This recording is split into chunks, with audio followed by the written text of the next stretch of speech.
The Dore Lectures on Mental Science. By Thomas Troward. Lecture 12. Salvation is of the Jews. What does this saying of the Master's mean?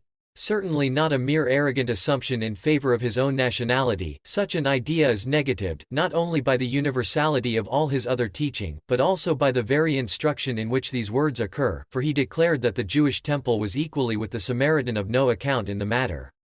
He said that the true worship was purely spiritual and entirely independent of places and ceremonies, while at the same time he emphasized the Jewish expectation of a Messiah, so that in this teaching we are met by the paradox of a universal principle combined with what at first sight appears like a tribal tradition quite incompatible with any recognition of the universal reign of law.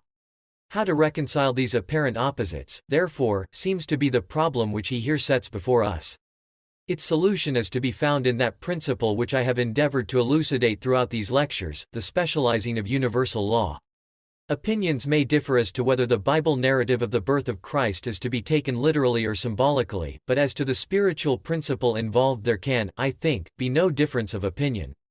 It is that of the specialization by the individual of the generic relation of the soul to the infinite spirit from which it proceeds. The relation itself is universal and results from the very nature of the creative process, but the law of the universal relation admits of particular specialization exactly in the same way as all other natural laws. It is simply applying to the supreme law of life the same method by which we have learnt to make iron float, that is to say by a fuller recognition of what the law is in itself. Whatever other meanings we may apply to the name Messiah, it undoubtedly stands for the absolutely perfect manifestation in the individual of all the infinite possibilities of the principle of life. Now it was because this grand ideal is the basis on which the Hebrew nationality was founded that Jesus made this statement. This foundation had been lamentably misconceived by the Jewish people, but nevertheless, however imperfectly, they still held by it, and from them this ideal has spread throughout the Christian world. Here also it continues to be lamentably misconceived, nevertheless it is still retained, and only needs to be recognized in its true light as a universal principle, instead of an unintelligible dogma, to become the salvation of the world.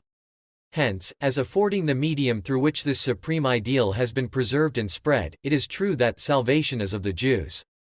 Their fundamental idea was right but their apprehension of it was wrong. That is why the Master at the same time sweeps away the national worship of the temple and preserves the national idea of the Messiah, and this is equally true of the Christian world at the present day. If salvation is anything real it must have its cause in some law, and if there is a law it must be founded upon some universal principle, therefore it is this principle which we must seek if we would understand this teaching of the Masters. Now whether we take the Bible story of the birth of Christ literally or symbolically, it teaches one great lesson. It teaches that the all-originating Spirit is the true parent of the individual both in soul and body.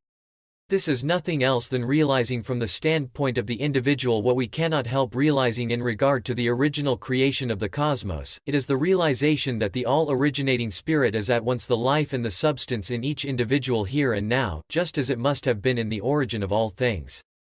Human parentage counts for nothing, it is only the channel through which universal spirit has acted for the concentration of an individual center, but the ultimate cause of that center, both in life and substance, continues at every moment to be the one same originating spirit.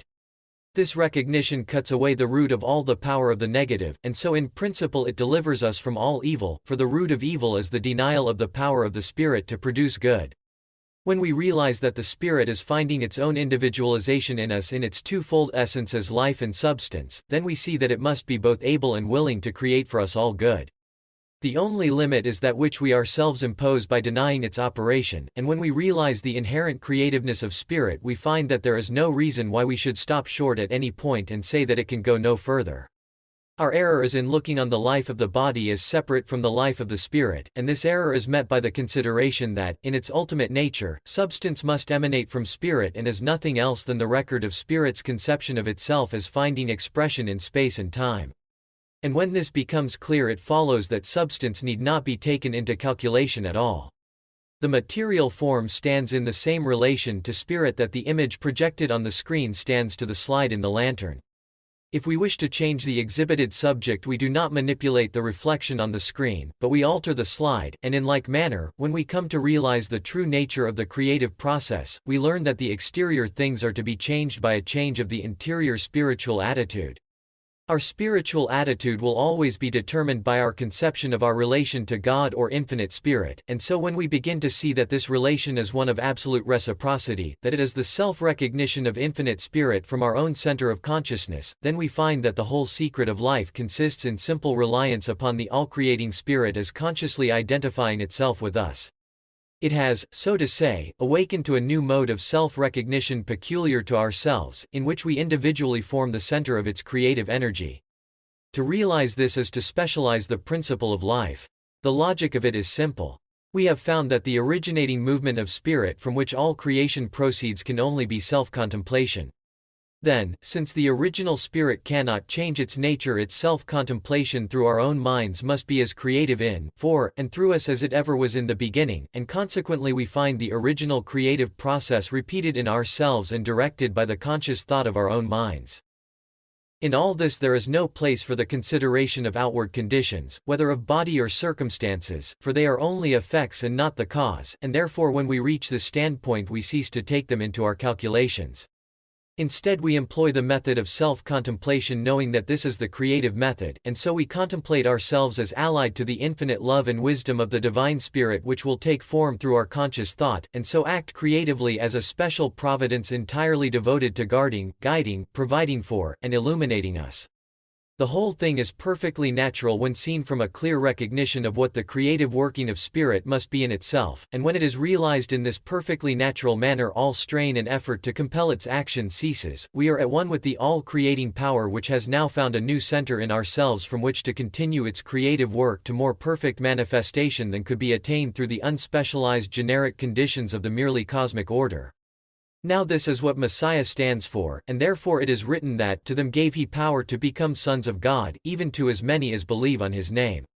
This belief is the recognition of a universal principle and personal reliance upon it as a law which cannot be broken, for it is the law of the whole creative process specialized in our own individuality. Then, too, however great may be the mystery, the removal and cleansing away of all sin follows as an essential part of this realization of new life, and it is in this sense that we may read all that the Bible tells us on this aspect of the subject. The principle of it is love, for when we are reunited to the parent spirit in mutual confidence and love, what room is there on either side for any remembrance of our past failures? This, then, is what Messiah stands for to the individual, but if we can conceive a nation based upon such a recognition of its special relation to the directing power of the universe, such a people must of necessity become the leader of the nations, and those who oppose it must fail by a self-destructive principle inherent in the very nature of the position they take up. The leadership resulting from such a national self-recognition will not be based upon conquest and compulsion, but will come naturally. Other nations will inquire the reason for the phenomenal success and prosperity of the favored people, and finding this reason in a universal law, they will begin to apply the same law in the same manner, and thus the same results will spread from country to country until at last the whole earth will be full of the glory of the Lord. And such a nation, and rather company of nations, exists. To trace its present development from its ancient beginnings is far beyond the scope of this volume, and still more to speculate upon its further growth, but to my readers on both sides of the Atlantic I may say that this people is the Anglo-Saxon race throughout the world. I write these lines upon the historic hill of Tara. This will convey a hint to many of my readers. At some future time I may enlarge upon this subject, but at present my aim is merely to suggest some lines of thought arising from the Masters saying that salvation is of the Jews. Lecture 12. Salvation is of the Jews. End of lecture.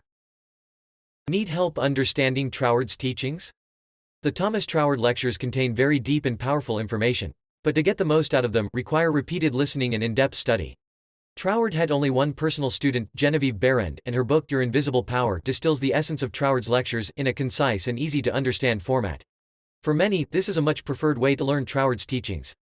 Click the link below this video to visit yourinvisiblepower.us and learn more about Genevieve Behrend's recently updated book. Click the link in the description below for a chance to win 10 classic best-selling Law of Attraction books